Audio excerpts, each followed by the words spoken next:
Hey, my first class family. I'm here at University of Cincinnati. This was my former school where I graduated. Man, I'm just sitting out here, waiting, and at the same time, I'm watching all these students go back and forth into their classroom. And it kind of dawned at me that they really don't understand their financial future all start from here.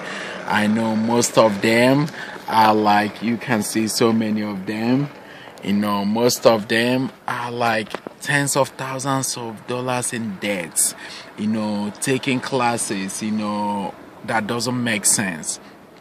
Some of them are taking philosophy.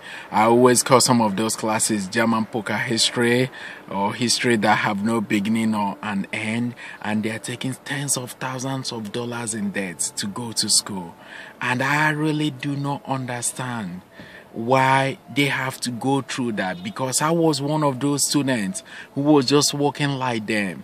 Now, as I'm looking at them, I know I'm seeing students who are here willing to learn, but at the same time, the society see them as a number. Like that, when you see like robots, you see like tens of thousands in their back, on their head, because of debt. And that debt gets to change their life forever. Because if they don't start fixing it, that debt will change their life. I don't care what you tell me. Now I really see them. They are really innocent, but they don't really know what's going on. Every single one of them are like spending all their money, getting the latest design in clothing. They are all looking good. None of them is looking like they come out from somewhere or they are suffering. But at the same time, I cannot feel for them because I used to be one of them years ago. And nobody really took the time to really say, hey, Emeka, you can't keep, drowning in debt. Once you're out of school, 6 months, Salime is going to send you that letter. Start telling you, hey, it's time to pay up that student loan. And if you don't have a job, then what are you going to do? How are you gonna be able to pay up that debt?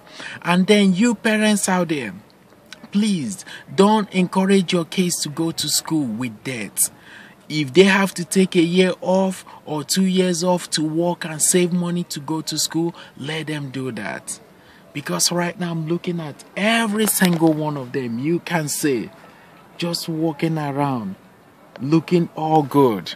But at the same time, it's like, the debt they have in their head, they don't really know the consequences. Right now, it's just we are looking all young and fabulous. But in this world, you gotta be a survivor. Right now, they have that fantasy world. It's sunny here in Cincinnati. Everything is doing well. We're all going to Market Point, going to Central Court to eat. We're all walking around with our friends, thinking of where we're going to party tonight, what we're drinking, what we're eating for the weekend. But it's not like that in life. Reality is gonna eventually hit, and by then it might be too late for some of them. Some of them will graduate without a job for the next 2 years because of the way the economy is. And nowadays, it's not how smart you are, it's who do you know. So I really feel bad, sitting here and looking at them. I used to be one of them.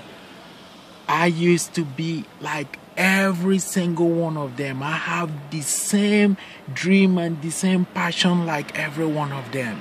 But I came out of school with thousands of debts. And that really, makes me, I feel for every one of them. And I hope if you have any family, friend that go to any high school or go to college, especially college, let me remove that, not high school, especially college, please encourage them to try to pay up their own tuition instead of depending on debt. Because debt will make their future blank. It won't give them a bright future. Try to be a survivalist and not be like a fantasy person. Thank you so much, my family, my first class family, and bye-bye.